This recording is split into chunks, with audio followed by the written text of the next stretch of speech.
नल दमयंती की अमर प्रेम कहानी। देश में वीरसेन के पुत्र नल नाम के एक राजा थे। बहुत सुंदर और गुणवान थे। वे सभी तरह की अस्त्र विद्या में भी बहुत निपुण थे। उन्हें जुआ खेलने का भी थोड़ा शौक था। उन्हीं दिनों विदर्भ देश में भीमक नाम के एक राजा राज्य करते थे।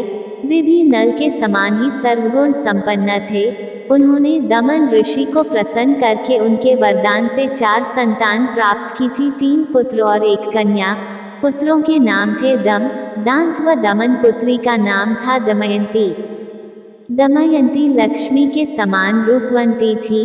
बड़ी बड़ी आंखें थी। उस समय देवताओं और यक्षों में कोई भी कन्या इतनी रूपवती नहीं थी। उन दिनों कितने ही लोग उस देश में आते और राजा नल से दमयंती के गुणों का बखान करते।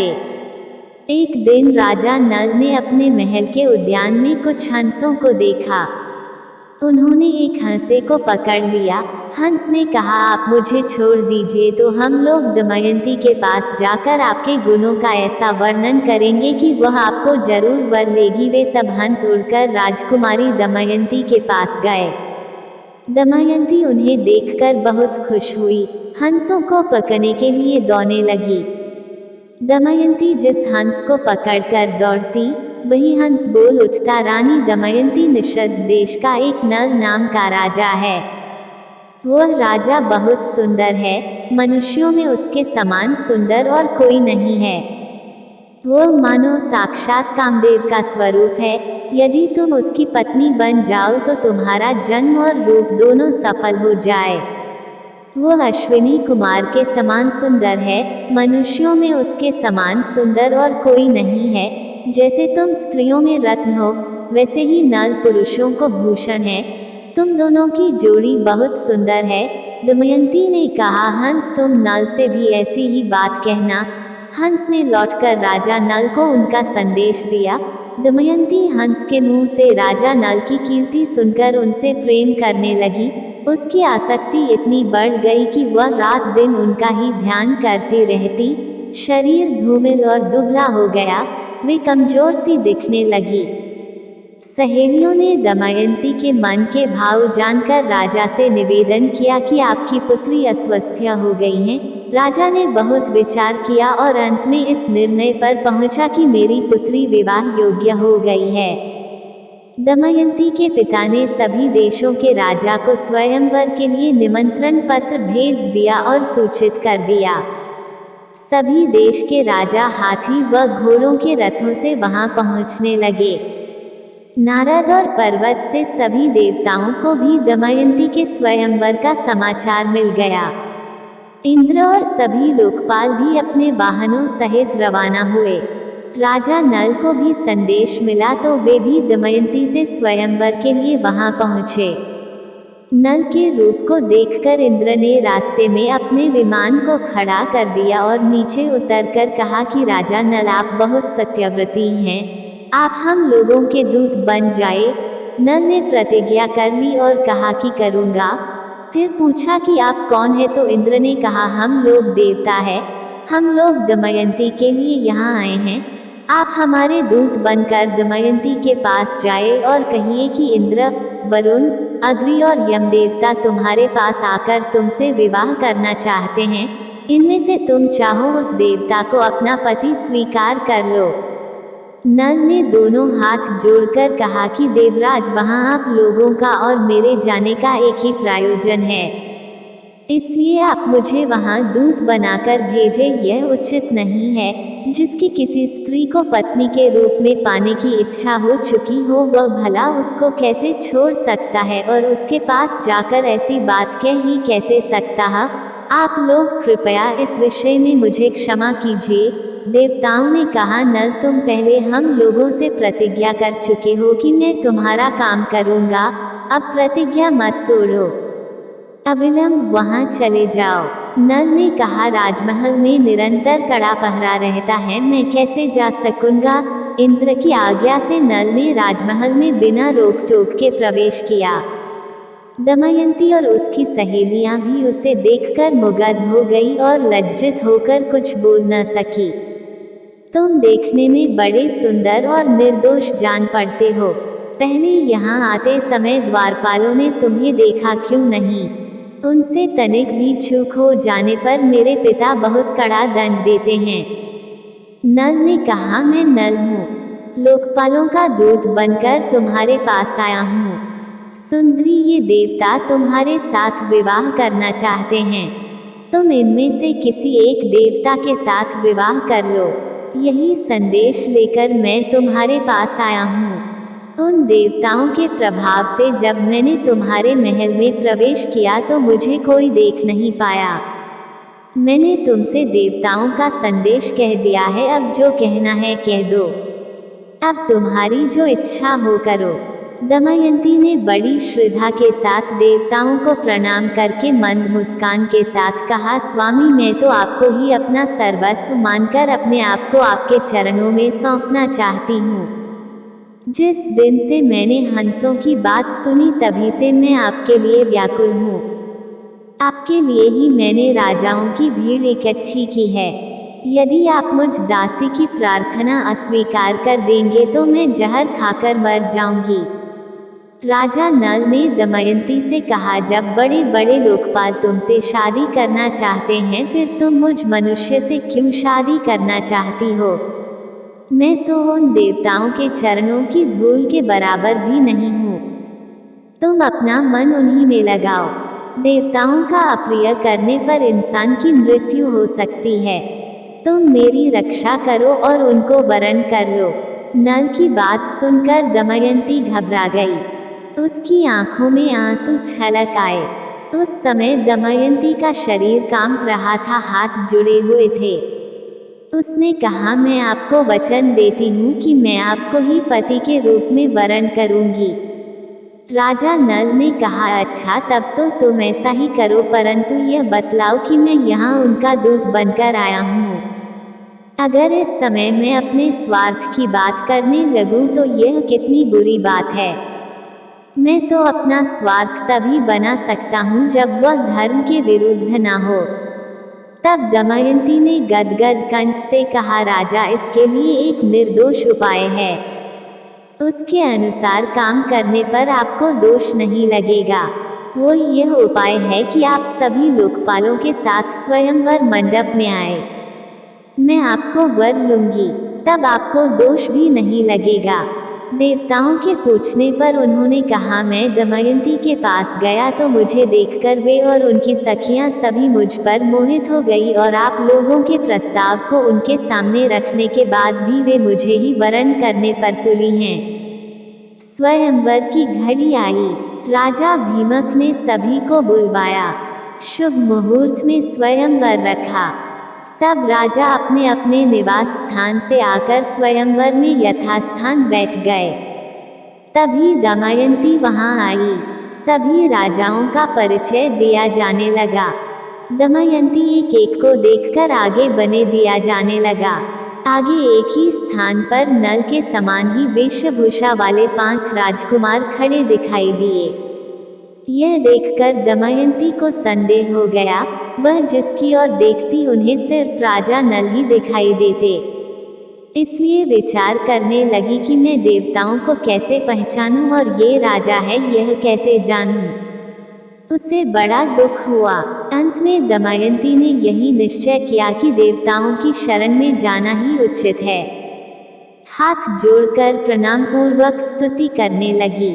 देवताओं हंसों के मुंह से नल का वर्णन सुनकर मैंने उन्हें पतिरूपण से वरण कर लिया है। मैंने नल की आराधना के लिए ही यह व्रत शुरू कर लिया है। आप लोग अपना रूप प्रकट कर दें जिससे मैं राजा नल को पहचान लूं। देवताओं ने दमयंती की बात सुनकर उसके दृढ़ निश्चय को देखकर उन्होंने उसे ऐसी शक्ति दी जिससे वह देवता और मनुष्य में अंतर कर सके। दमयंती ने देखा कि शरीर पर पसीना नहीं है, पलकें गिरती नहीं हैं, माला कुम्हलाई नहीं है, शरीर स्थिर है, शरीर पर धूल व पसीना भी नहीं है। दमयंती ने इन लक्षणों को देखकर ही दमयंती ने राजा नल को पहचान लिया। जिस समय दमयंती के स्वयंवर से लौटकर इंद्र व अन्य लोकपाल अपने अपने लोकों को जा रहे थे, उस समय उनकी मार्ग में ही कलयुग और द्वापर से भेंट हो गई। इंद्र ने पूछा, कलयुग कहाँ जा रही हो? कलयुग ने कहा, मैं दमयंती के स्वयंवर में उससे विवाह करने के लिए जा रहा हूँ। इंद्र ने कहा, अरे स्वयंवर तो कब का पूरा हो गया। दमयंती ने राजा नल का वरण कर लिया है, हम लोग देखते ही रह गए। कलयुग ने क्रोध में भरकर कहा, तब तो यह अनर्थ हो गया। उसने देवताओं की उपेक्षा करके मनुष्य को अपनाया, इसलिए उसको दंड देना चाहिए। देवताओं ने कहा, दमयंती ने हमारी आज्ञा प्राप्त करके ही नल को वरण किया है। वास्तव में नल सर्वगुण संपन्न और उसके योग्य है। वे समस्त धर्मों के जानकार हैं। उन्होंने इतिहास पुराणों सहित वेदों का भी अध्ययन किया है। उनको शाप देना तो नरक में धधकती आग में गिरने के समान है। अब कलयुग ने द्वापर से कहा, मैं अपने क्रोध को शांत नहीं कर सकता, इसलिए मैं नल के शरीर में निवास करूंगा। मैं उसे राज्यच्युत कर दूंगा, तब वह दमयंती के साथ नहीं रह सकेगा। इसलिए तुम भी जुए के पासों में प्रवेश करके मेरी सहायता करना। द्वापर ने उसकी बात स्वीकार ली। द्वापर और कलयुग दोनों ही नल की राजधानी में आ बसे। 12 वर्ष तक वे इस बात की प्रतीक्षा में रहे कि नल में कोई दोष दिख जाए। एक दिन राजा नल संध्या के समय लघुशंका से निवृत्त होकर पैर धोए बिना ही आचमन करके संध्यावंदन करने बैठ गए। यह अपवित्र अवस्था देखकर कलयुग उनके शरीर में प्रवेश कर गया। कलयुग दूसरा रूप धारण करके वह पुष्कर बनकर उसकी बात स्वीकार करके वह पुष्कर के पास गया और बोला, तुम नल के साथ जुआ खेलो, मेरी सहायता करो। जुए में जीतकर निषद राज का राज्य प्राप्त कर लो। पुष्कर उसकी बात स्वीकार करके नलके के पास गया। द्वापर भी पासे का रूप धारण करके उसके साथ चला। जब पुष्कर ने राजा नल को जुआ खेलने का आग्रह किया, तब राजा नल दमयंती के सामने अपने भाई की बार बार की ललकार सह ना सके। उन्होंने पासे खेलने का निश्चय किया। उस समय नल के शरीर में कलयुग घुसा हुआ था, इसीलिए नल जो कुछ भी जुए में लगाते हार जाते। प्रजा और मंत्रियों ने राजा को रोकना चाहा, लेकिन जब वे नहीं माने तो मंत्रियों ने द्वारपाल को रानी दमयंती तक राजा को रोकने का संदेश पहुंचवाया। तब रानी नल दमयंती को बोली, आपकी पूरी प्रजा आपके दुख के कारण अचेत हुई जा रही है। इतना कहकर दमयंती भी रोने लगी, लेकिन राजा नल कलयुग के प्रभाव में थे, इसलिए जो पासे फेंकते वही उनके प्रतिकूल पड़ते। जब दमयंती ने यह सब देखा तो उसने धाई को बुलवाया और उसके द्वारा राजा नल के सारथी वार्ष्णेय को बुलवाया। उन्होंने ने उससे कहा, सारथी, तुम जानते हो कि महाराज बहुत संकट में है। अब यह बात तुमसे छिपी नहीं है। तुम रथ जोड़ लो और मेरे बच्चों को रथ में बैठाकर कुंडिंग ले जाओ। उसके बाद पुष्कर ने राजा नल का सारा धन ले लिया और बोला, तुम्हारे पास दावा पर लगाने के लिए और कुछ है या नहीं? यदि तुम दमयंती को दावा पर लगाने के लायक समझो तो उसे लगा दो। एक दिन राजा नल ने देखा कि बहुत से पक्षी उनके पास ही बैठे हैं। उनके पंख सोने के समान दमक रहे हैं। नल ने सोचा कि इनकी पांख से कुछ धन मिलेगा। ऐसा सोचकर उन्हें पकड़ने के लिए नल ने उन पर अपना पहनने का वस्त्र डाल दिया। पक्षी उनका वस्त्र लेकर उड़ गए। अब नल नंगे होकर बड़ी दीनता के साथ मुंह नीचे करके खड़ा हो गए। पक्षियों ने कहा, तू नगर से एक वस्त्र पहनकर निकला था, उसे देखकर हमें बड़ा दुख हुआ था, ले अब हम तेरे शरीर का वस्त्र लिए जा रहे हैं। हम पक्षी नहीं, जुए के पासे हैं। नल ने दमयंती से पासे की बात कह दी। तुम देख रही हो, यहाँ बहुत से रास्ते हैं। एक अवती की ओर जाता है, दूसरा पर्वत होकर दक्षिण देश को, सामने विंध्याचल पर्वत है। यह प्योष्णी नदी समुद्र में मिलती है। सामने का रास्ता विदर्भ देश को जाता है। यह कौशल देश का मार्ग है। इस प्रकार राजा नल दुख और शोक से भरकर बड़ी ही सावधानी के साथ दमयंती को भिन्न भिन्न आश्रम मार्ग बताने लगे। दमयंती की आंखें आंसू से भर गई। दमयंती ने राजा नल से कहा, क्या आपको लगता है कि मैं आपको छोड़कर अकेली कहीं जा सकती हूँ? मैं आपके साथ रहकर आपके दुख को दूर करूंगी। दुख के अवसरों पर पत्नी पुरुष के लिए औषधि के समान है। वह धैर्य देकर पति के दुख को कम करती है। उस समय नल के शरीर पर वस्त्र नहीं था। धरती पर बिछाने के लिए एक चटाई भी नहीं थी। शरीर पर धूल से लथपथ हो रहा था। भूख प्यास से परेशान राजा नल जमीन पर ही सो गए। दमयंती भी उनके साथ ये सारे दुख झेल रही थी। राजा नल भी जमीन पर ही सो गए। दमयंती के सो जाने पर राजा नल की नींद टूटी। सच्ची बात तो यह थी कि वे दुख और शोक के कारण सुख की नींद सो भी नहीं सकते थे। वे सोचने लगे कि दमयंती मुझसे बड़ा प्रेम करती है। प्रेम के कारण ही उसे इतना दुख झेलना पड़ेगा। यदि मैं इसे छोड़कर चला जाऊं तो संभव है कि इसे सुख भी मिल जाए। अंत में राजा नल ने यही निश्चय कि इसे सुख भी मिल जाए।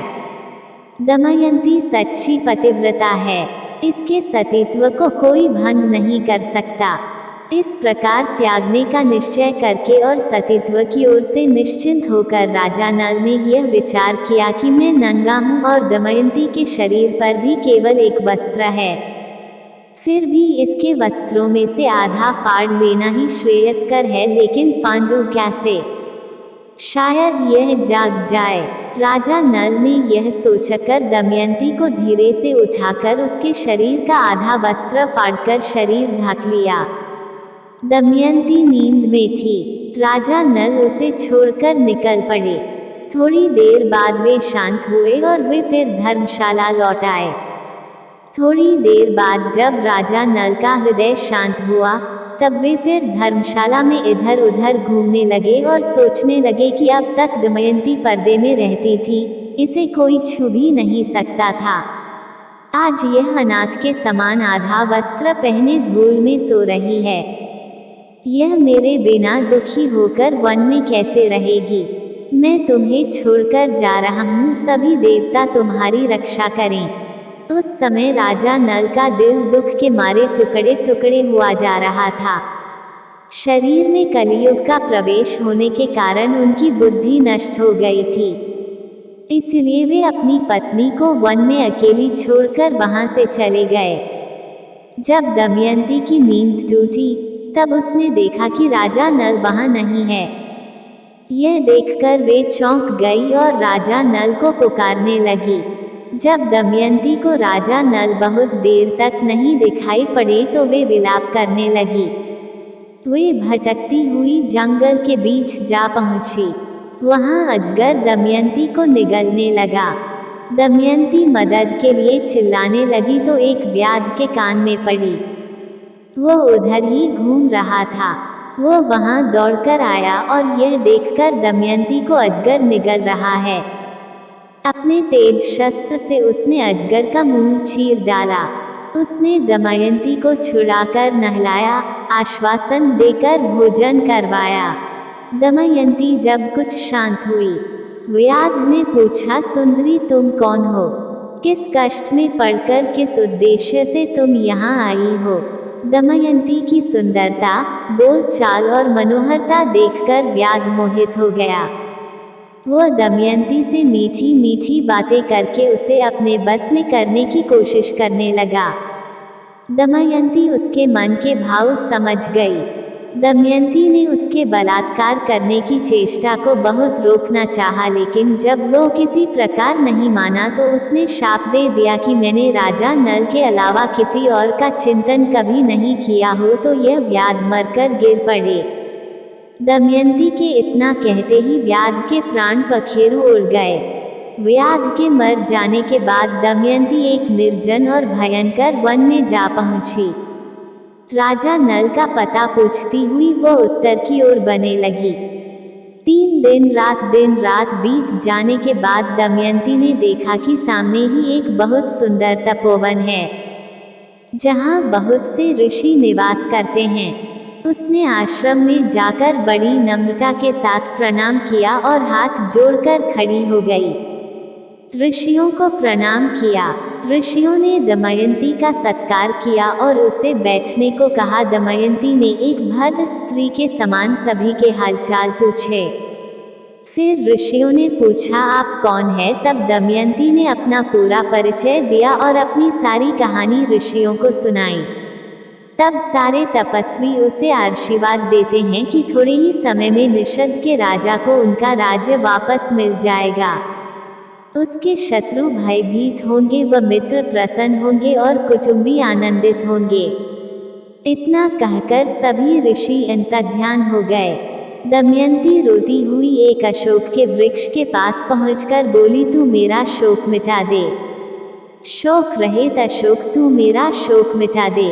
क्या कहीं तूने राजा नल को शोक रहित देखा है?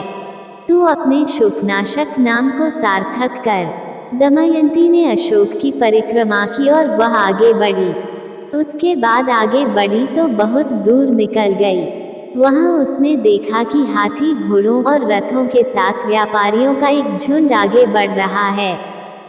व्यापारियों के प्रधान से बातचीत करके दमयंती को जब यह पता चला कि वे सभी चेदी देश जा रहे हैं तो वह भी उनके साथ हो गई।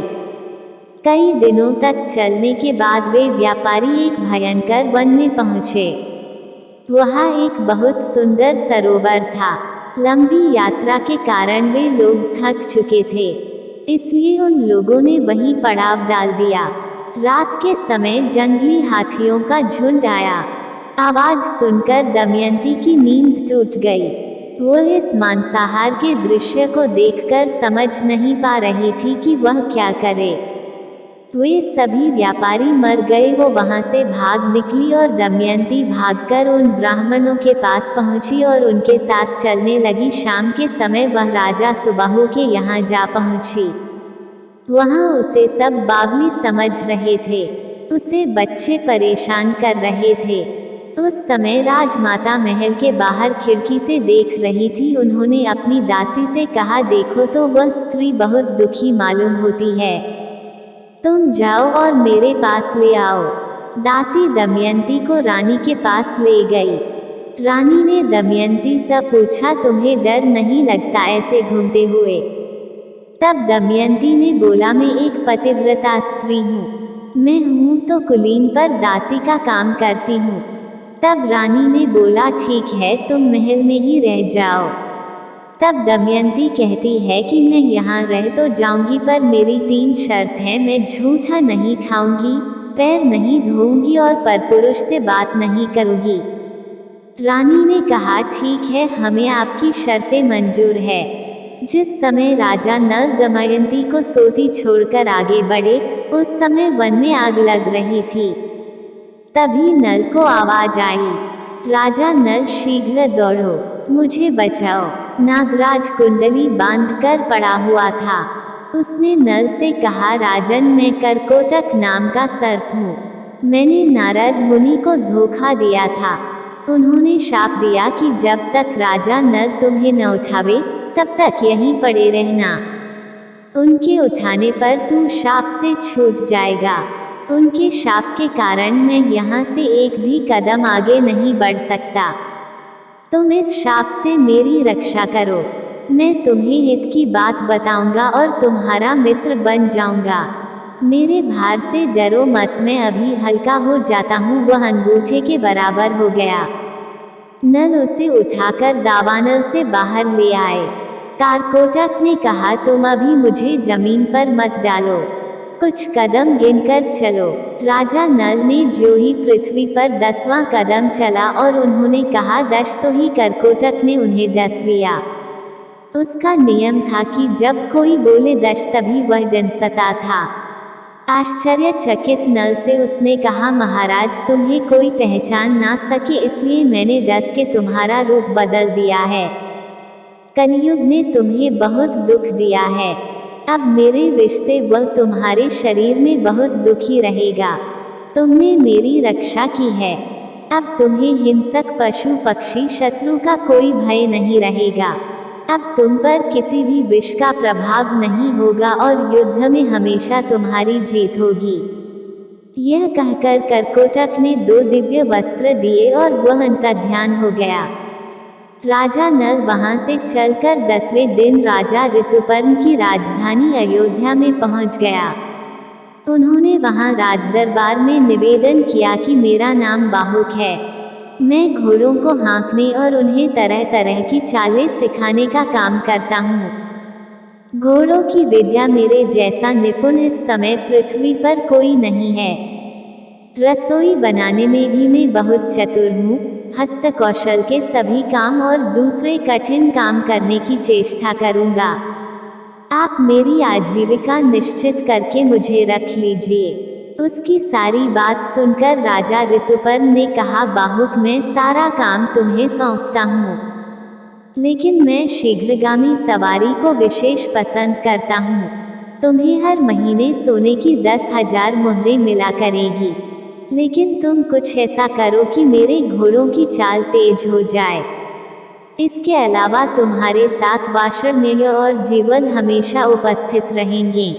राजा नल रोज दमयंती को याद करते और दुखी होते कि दमयंती भूख प्यास से परेशान ना जाने की स्थिति में होगी। इसी तरह राजा नल ने दमयंती के बारे में सोचते हुए कई दिन बिता दिए।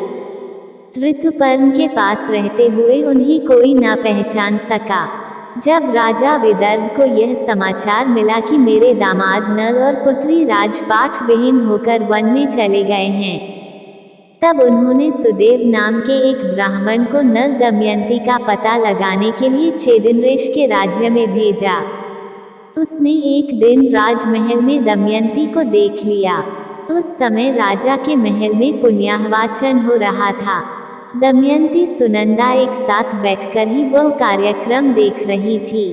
सुदेव ब्राह्मण ने दमयंती को देखकर सोचा कि वास्तव में यही भीमक नंदिनी है।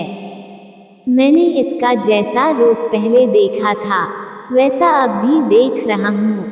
बड़ा अच्छा हुआ, इसे देख लेने से मेरी पूरी यात्रा सफल हो गई।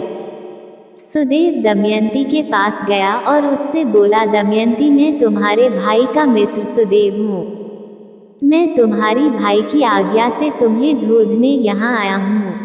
दमयंती ने ब्राह्मण को पहचान लिया। वह सबका कुशल मंगल पूछने लगी और पूछते ही पूछते रो पड़ी। सुनंदा दमयंती को रोता देख घबरा गई। उसने अपनी माता के पास जाकर उन्हें सारी बात बताई। राजमाता तुरंत अपने महल से बाहर निकल कर आई। ब्राह्मण के पास जाकर पूछने लगी, महाराज ये किसकी पत्नी है, किसकी पुत्री है, अपने घर वालों से कैसे बिछुड़ गए। तब सुदेव ने उनका पूरा परिचय उसे दिया। सुनंदा ने अपने हाथों से दमयंती का ललाट धो दिया, जिससे उसकी भौहों के बीच का लाल चिन्ह चंद्रमा के समान प्रकट हो गया। उसके ललाट का वह तिल देखकर सुनंदा व राजमाता दोनों ही रो पड़े। राजमाता ने कहा, मैंने इस तिल को देखकर पहचान लिया कि तुम मेरी बहन की पुत्री हो। उसके बाद दमयंती अपने पिता के घर चली गई। अपने पिता के घर एक दिन विश्राम करके दमयंती अपनी माता से कहा कि माँ, मैं आपसे सच कहती हूँ, यदि आप मुझे जीवित रखना चाहती हैं तो आप मेरे पतिदेव को ढूंढवा दीजिए। रानी ने उनकी बात सुनकर नल को ढूंढवाने के लिए ब्राह्मणों को नियुक्त किया। ब्राह्मणों से दमयंती ने कहा, आप लोग जहाँ भी जाए वहाँ भीड़ में जाकर यह कहे कि मेरे प्यारे छलिया, तुम मेरी साड़ी में से आधी फाड़कर अपनी दासी को उसी अवस्था में आधी साड़ी में आपका इंतजार कर रही है। मेरी दशा का वर्णन कर दीजिएगा और ऐसी बात कहिएगा जिससे वे प्रसन्न हो और मुझ पर कृपा करे। बहुत दिनों के बाद एक ब्राह्मण वापस आया। उसने दमयंती से कहा, मैंने राजा ऋतुपर्ण के पास जाकर भरी सभा में आपकी बात दोहराई तो किसी ने कुछ जवाब नहीं दिया। जब मैं चलने लगा तब बाहुक नाम के सारथी ने मुझे एकांत में बुलाया। उसके हाथ छोटे व शरीर कुरूप है। वो लंबी सांस लेकर रोता हुआ मुझसे कहने लगा, उच्च कुल की स्त्रियों के पति उन्हें छोड़ भी देते हैं तो भी वे अपने शील की रक्षा करती हैं। त्याग करने वाला पुरुष विपत्ति के कारण दुखी और अचेत हो रहा था, इसलिए उस पर क्रोध करना उचित नहीं है। लेकिन वो उस समय बहुत परेशान था। जब वह अपनी प्राणरक्षा के लिए जीविका चाह रहा था, तब पक्षी उसके वस्त्र लेकर उड़ गए। जब ब्राह्मण ने यह बात बताई तो दमयंती समझ गई कि वे राजा नल ही हैं।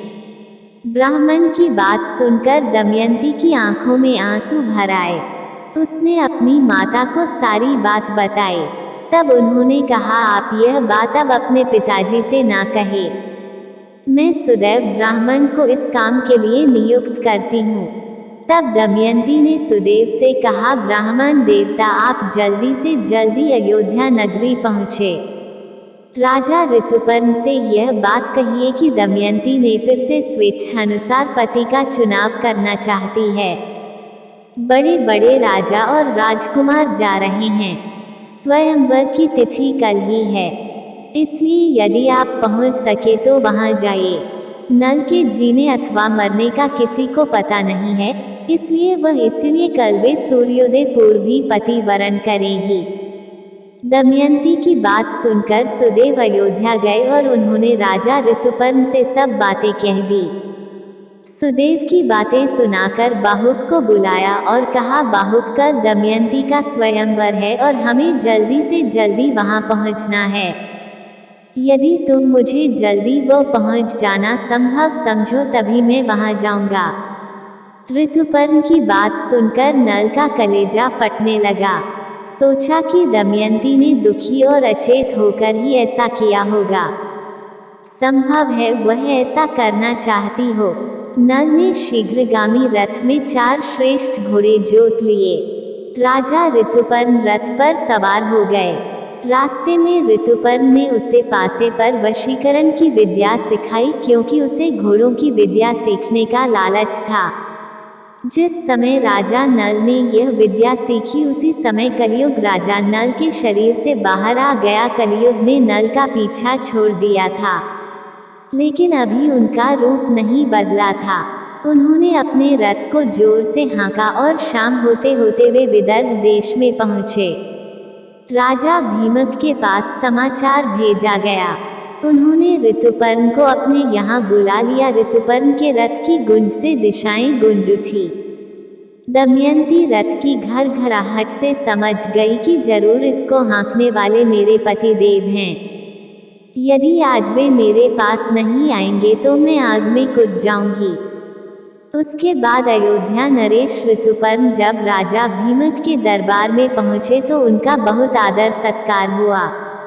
भीमक को इस बात का बिल्कुल पता नहीं था कि वे स्वयंवर का निमंत्रण पाकर यहाँ आए हैं। जब ऋतुपर्ण ने स्वयंवर की कोई तैयारी नहीं देखी तो उन्होंने स्वयंवर की बात दबा दी और कहा, मैं तो सिर्फ आपको प्रणाम करने चला आया। भीमक सोचने लगे कि 100 योजन से अधिक दूर कोई प्रणाम कहने तो नहीं आ सकता, लेकिन वे यह सोच छोड़कर भीमक के सत्कार में लग गए। बाहुक वार्ष्णेय के साथ अश्वशाला में ठहरकर घोड़ों की सेवा में लग गया। दमयंती आकुल हो गई कि रथ की ध्वनि तो सुनाई दे रही है, पर कहीं भी मेरे पति के दर्शन नहीं हो रहे। हो ना हो वार्ष्णेय ने उनसे रथ विद्या सीख ली होगी। तब उसने अपनी दासी से कहा, हे दासी, तू जा और इस बात का पता लगा कि यह कुरूप पुरुष कौन है। संभव है कि यही हमारे पतिदेव हों। मैंने ब्राह्मणों द्वारा जो संदेश भेजा था वही उसे बतलाना और उसका उत्तर मुझसे कहना। तब दासी ने बाहुक से जाकर पूछा, राजा नल कहाँ है? क्या तुम उन्हें जानते हो या तुम्हारा सारथी वार्ष्णेय जानता है? बाहुक ने कहा, मुझे उसके संबंध में कुछ भी मालूम नहीं है, सिर्फ इतना ही पता है कि इस समय नल का रूप बदल गया है। वे छिपकर रहते हैं। उन्हें या तो दमयंती या स्वयं वे ही पहचान सकते हैं या उनकी पत्नी दमयंती, क्योंकि वे अपने गुप्त चिन्हों को दूसरों के सामने प्रकट नहीं करना चाहते हैं। अब दमयंती की आशंका और बढ़ गई और दृढ़ होने लगी कि यही राजा नल है। उसने दासी से कहा, तुम फिर बाहुक के पास जाओ और उसके पास बिना कुछ बोले खड़ी रहो। उसकी चेष्टाओं पर ध्यान दो। अब आग मांगे तो मत देना, जल मांगे तो देर कर देना। उसका एक एक चरित्र मुझे आकर बताओ। फिर वो मनुष्यों और देवताओं से उसमें बहुत से चरित्र देखकर वह दमयंती के पास आई और बोली, बाहुक ने हर तरह से अग्नि, जल व थल पर विजय प्राप्त कर ली है। मैंने आज तक ऐसा पुरुष नहीं देखा। तब दमयंती को विश्वास हो जाता है कि वो बाहुक ही राजा नल है। अब दमयंती ने सारी बात अपनी माता को बताकर कहा कि अब मैं स्वयं उस बाहुक की परीक्षा लेना चाहती हूँ, इसलिए आप बाहुक को मेरे महल में आने की आज्ञा दीजिए। आपकी इच्छा हो तो पिताजी को बता दीजिए। रानी ने अपने पति भीमक से अनुमति ली और बाहुक को रानीवास बुलवाने की आज्ञा दी। दमयंती ने बाहुक के सामने फिर सारी बात दोहराई। तब दमयंती के आंखों से आंसू टपकते देखकर नल से रहा नहीं गया। नल ने कहा, मैंने तुम्हें जानबूझकर नहीं छोड़ा, नहीं जुआ खेला, यह सब कलयुग की करतूत है। दमयंती ने कहा कि मैं आपके चरणों को स्पर्श करके कहती हूँ कि मैंने कभी मन से पर पुरुष का चिंतन नहीं किया हो तो मेरे प्राणों का नाश हो जाए। ऐसा अद्भुत दृश्य देखकर राजा नल ने अपना संदेह छोड़ दिया और कारकोटक नाग के दिए वस्त्र को अपने ऊपर उड़कर उसका स्मरण करके वे फिर असली रूप में आ गए। दोनों ने सबका आशीर्वाद लिया। दमयंती के मायके से उन्हें खूब धन देकर विदा किया गया। उसके बाद नल व दमयंती अपने राज्य में पहुँचे। राजा नल ने पुष्कर से फिर जुआ खेलने को कहा तो वह खुशी खुशी तैयार हो गया और नल ने जुए की हर बाजी को जीत लिया। इस तरह नल व दमयंती को फिर से अपना राज्य व धन प्राप्त हो गया।